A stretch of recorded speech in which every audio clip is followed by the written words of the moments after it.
ইয়াৰ আগতে আমি মাটি জোখাৰ পদ্ধতি সম্পৰ্কে আলোচনা কৰিছিলোঁ ইয়াৰ আগৰ ভিডিঅ'ত। এতিয়া আমি ত্ৰিভুজ আকৃতিৰ মাটি জোখাৰ পদ্ধতি সম্পৰ্কে আলোচনা কৰিম। এতিয়া কথা হ'ল মাটিৰ আকৃতিবিলাক অকল যে চাৰিটা কোণে থাকিব এনেকুৱা নহয়। কেতিয়াবা মাটিৰ আকৃতি হয়তো তিনিকোণীয়াও হ'ব পাৰে, কেতিয়াবা হয়তো পাঁচটা বাহুযুক্ত মাটিও হ'ব পাৰে, এনেকুৱা বিভিন্ন আকৃতিৰ হ'ব পাৰে। গতিকে আজি আমি আলোচনা কৰিম যদি তিনিটা কোণ হয় মাটিটোৰ, তেতিয়াহ'লে তিনিটা ছাইড থাকিলে আমি কেনেকৈ মাটিখিনি জুখিম বা কি পদ্ধতিৰে আমি জুখিম। ইয়াৰ কাৰণে সাধাৰণতে আমি এটা ধৰি লৈছোঁ, এইখিনি এটা তিনিটা ছাইড থকা মাটি। ইয়াৰে এটা ছাইডত আছে 100 ফুট, আনটো ছাইডত আছে 90 ফুট আৰু আনটো দিশত আছে 110 ফুট। এতিয়া এই মাটিখিনি জুখিবৰ কাৰণে আমাৰ প্ৰয়োজন হয় এটা সূত্ৰৰ, আৰু সেই সূত্ৰটোক কোৱা হয় হিৰণৰ সূত্ৰ। এই হিৰণৰ সূত্ৰটোত এটা বস্তু আছে, সেয়া হ'ল টুৱাইচ এছ প্ৰথমতে জুখিব লাগে। টুৱাইচ এছ মানে কি? ইয়াৰ যদি এই আমি 100টোক এটা ছাইডক এ বুলি ধৰোঁ, এটা ছাইডক বি বুলি ধৰোঁ আৰু এটা ছাইডক আমি চি বুলি ধৰোঁ, তেতিয়াহ'লে টুৱাইচ এছ মানে হ'ল এ প্লাছ বি প্লাছ চি। এই তিনিটা ছাইড যোগ কৰিলে আমি কি পাম? টুৱাইচ এছ পাম। তেতিয়াহ'লে এছ ইজুকেলটো কি হ'ব? A plus B plus C divided by 2। এতিয়া হিৰণৰ সূত্ৰটো হ'ল, ইয়াতে এতিয়া এৰ সলনি আছে 100 ফুট, বিৰ সলনি আছে 90 ফুট আৰু চিৰ সলনি আছে 110 ফুট। এতিয়া হিৰণৰ সূত্ৰটো হৈছে, যদি মাটিখিনিৰ কালি ল'ব লগা হয়, জুখিব লগা হয়, তেতিয়াহ'লে কালি সমান √, গোটেইখিনি √, দিব লাগিব। আৰু সেই √টো কিমান হয়? S into S minus A, S minus B, S minus C. এইদৰে আমি এইখিনি হ'ল হিৰণৰ সূত্ৰটো। এতিয়া আমাৰ মাটিখিনিত দিয়া আছে কি? ইয়াতে দিয়া আছে টুৱাইচ এছ, মানে আমি জুখিলে হ'ব টুৱাইচ এছ ইজুকেলটো আমি কি পাম? এ প্লাছ বি প্লাছ চি। এ প্লাছ বি অৰ্থাৎ 100 যোগ কি হ'ব? 90 যোগ 110, এইখিনি আমি ফুট পালোঁ, 110 ফুট। এতিয়া গোটেইখিনি যোগ কৰিলে কিমান হ'ব? 100ৰ লগত 90 যোগ কৰিলে 190, তাৰ লগত আমি 10টো যোগ কৰিলে 200 হ'ল, আৰু এই 100টো আনিলে কিমান হ'ব? 300 ফুট। দিয়াৰ ফৰ এছ ইজুকেলটো কিমান হ'ব? 300 হৰণ 2 সমান 150 ফুট। আমি এতিয়া এছটো পাই গ'লোঁ, অৰ্থাৎ গোটেই আমি পেৰিমিটাৰ যিটো পালোঁ, এই পেৰিমিটাৰখিনিৰ অৰ্থাৎ চাৰিওফালে জুখি পেলাই যিটো চাৰিসীমা, সেই চাৰিসীমাৰ আধা আমি পাই গ'লোঁ 150 ফুট। এতিয়া সূত্ৰটো এইটো আছে, আমি ইয়াত বহাই যাম। আমি এছ মানে কিমান পালোঁ? √, 150 পালোঁ এছ মানে। তাৰপিছত ভিতৰটো এছৰ সলনি বহাম 150 মাইনাছ এৰ সলনি আমাৰ কিমান দিয়া আছে? 100 দিয়া আছে, 100 বহালোঁ। তাৰপিছত এছৰ সলনি 150 বহালোঁ, মাইনাছ বিৰ সলনি আমি কিমান বহাম? বিৰ সলনি 90। তাৰপিছত 150 মাইনাছ 110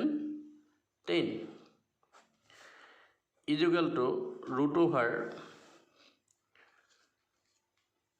150 ইনটু 150ৰ পৰা 100 গ'লে হ'ব 50, ইনটু 150ৰ পৰা যদি 90 বিয়োগ কৰোঁ, তেতিয়াহ'লে কিমান হ'ব?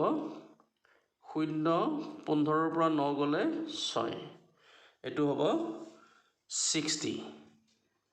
তাৰপিছত ইনটু 150ৰ পৰা 110 বিয়োগ কৰিলে কি হ'ব 40 আমি কিটা কিমান পালো 150 50 60 আৰু 40 এই গোটেই কিটা পূৰণ কৰি পেলাই আমি ল'ব পাৰো নতুবা ভাঙিও ল'ব পাৰো এতিয়া বাৰু তোমালোকৰ আমি এটা সুবিধাৰ কাৰণে এটো কৰিব পাৰো কি গোটেই কিটা পূৰণ কৰিলে হ'ব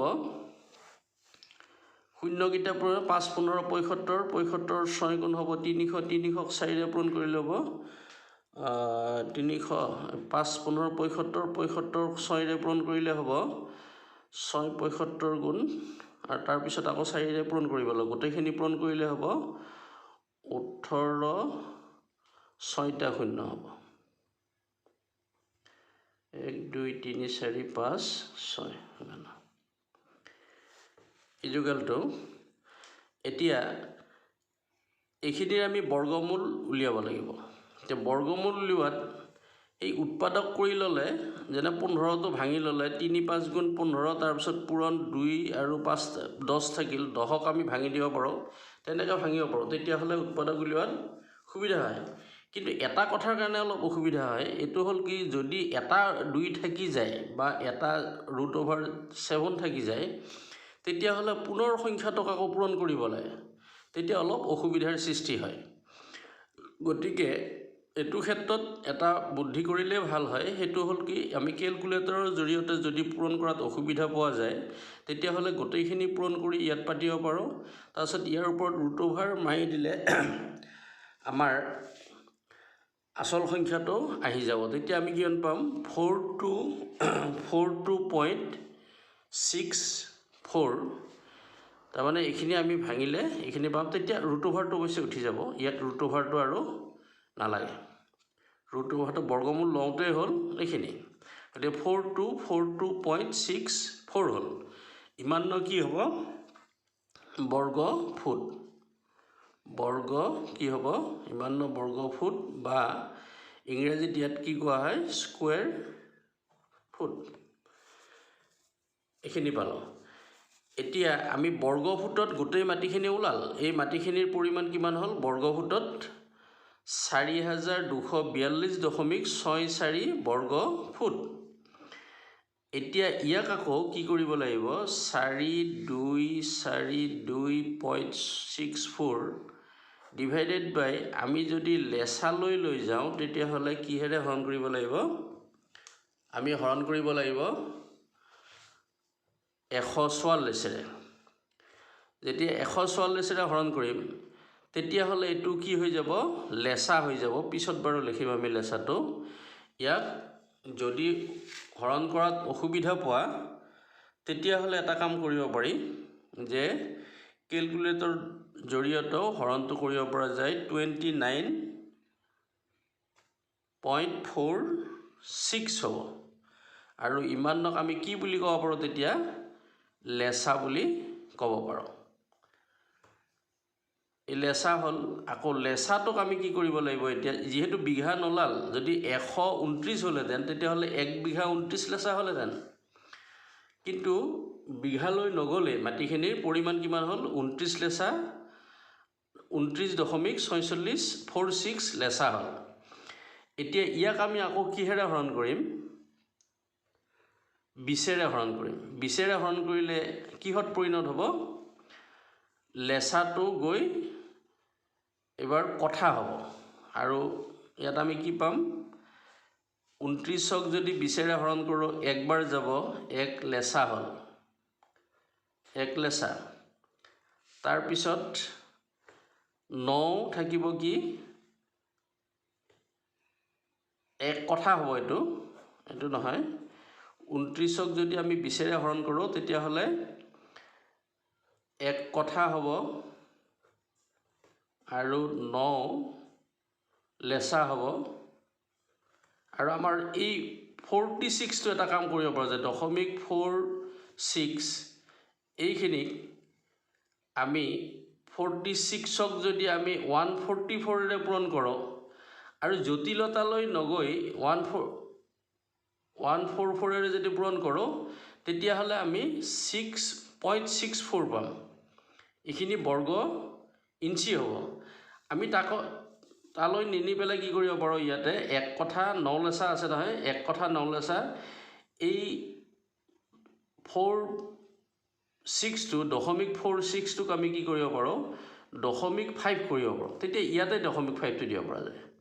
0.5 লেচা তাৰমানে 9.5 লেচা হ'ল, 9.5 লেচা। ইয়াত মাত্ৰ অলপ মাটিৰ পৰিৱৰ্তন এটা হ'ব, মাত্ৰ 2 ইঞ্চি বহল, ইফালে 4 ইঞ্চি থাকিব, 4 দুগুণে 8 বৰ্গ ইঞ্চি মাটি থাকিব। এইখিনি মাটিলৈ বৰ বিশেষ কথা নাই। যদি আমি সাধাৰণতে এইটো এটা নিয়ম থাকেই, দশমিকৰ পিছৰ সংখ্যাটো যদি পিছৰ সংখ্যাটো যদি 5তকৈ ডাঙৰ হয়, তেতিয়াহ'লে তাৰ পৰা 1 যোগ কৰিব লাগে আগৰ সংখ্যাটোৰ লগত। সেইমতে আমি ইয়াত আগৰ সংখ্যাটোৰ লগত যোগ কৰিলে তেতিয়াহ'লে 9.5 লেচা পাম। এতিয়া আমাৰ মুঠ মাটি কিমান হ'ব? মুঠ মাটি হ'ব 1 কঠা 9.5 লেচা, অৰ্থাৎ 9.5 লেচা। এইখিনি কথা মনত ৰাখিলে হ'ল। 9.5 লেচা, 1 কঠা 9.5 লেচা। ঠিক এনেকৈ আমি খুব সহজভাৱে এই হিচাপটো আমি কৰিব পাৰোঁ। গতিকে সকলোৱে অলপ মন দি চালে হ'ল যে লেচাটো কি, কথাটো কি, এই কথাখিনি আগৰ হেৰিত কৈছোঁ আমি, আগৰ যিটো ভিডিঅ'ত দিছোঁ তাত ধুনীয়াকৈ কোৱা আছে। ইয়াৰ পিছত আমি 5টা বাহু থাকিলে, অৰ্থাৎ 5টা যদি কাষ থাকে, তেতিয়াহ'লে কেনেকৈ উলিয়াব পাৰি এই বিষয়েও আমি উলিয়াবলৈ চেষ্টা কৰিম। যদি আজি ভিডিঅ'টো চাই ভাল লাগিল তেতিয়াহ'লে লাইক কৰিব, শ্বেয়াৰ কৰিব আৰু লগতে ছাবস্ক্ৰাইবো কৰিব। আৰু যদি ইয়াত আপোনালোকৰ কিবা সুধিব লগা থাকে তেতিয়াহ'লে কমেণ্ট কৰিব। আৰু পিছৰ ভিডিঅ'সমূহ সহজতে পাই থাকিবৰ কাৰণে বেল আইকনটো ক্লিক কৰি দিব। গতিকে এইখিনি আপোনালোকৰ ওচৰত এটা আবেদন থাকিল। আৰু লগতে ঠিক এনেধৰণৰ ভিডিঅ'সমূহ চাই থাকিলে নিজৰ মাটিখিনি নিজে জুখি লোৱাত কোনো অসুবিধাৰ সৃষ্টি নহয়। অতি সহজ কাম। সাধাৰণতে মানুহ ইয়াৰ পৰা আঁতৰি থাকিব নালাগে। মই এটা সহজ কৰি দিছোঁ কি, হৰণ কৰিব নালাগে, কেলকুলেটৰৰ সহায়ত হৰণবিলাক কৰিব, মাত্ৰ পদ্ধতিকেইটা মনত ৰাখিলেই হ'ল। আৰু যিটো হিৰণৰ সূত্ৰ আছে সেইটো খুব আচৰিত ভাবিব নালাগে। হিৰণৰ সূত্ৰটো এই প্ৰচেছটো ভিডিঅ'টোৰ পৰা ৰাখি থ'লে হ'ল আৰু বাকীখিনি কৰিলে হ'ব। ঠিক ইমানকে কৈ আজিৰ এই ভিডিঅ'টিৰ সামৰণি মাৰিছোঁ।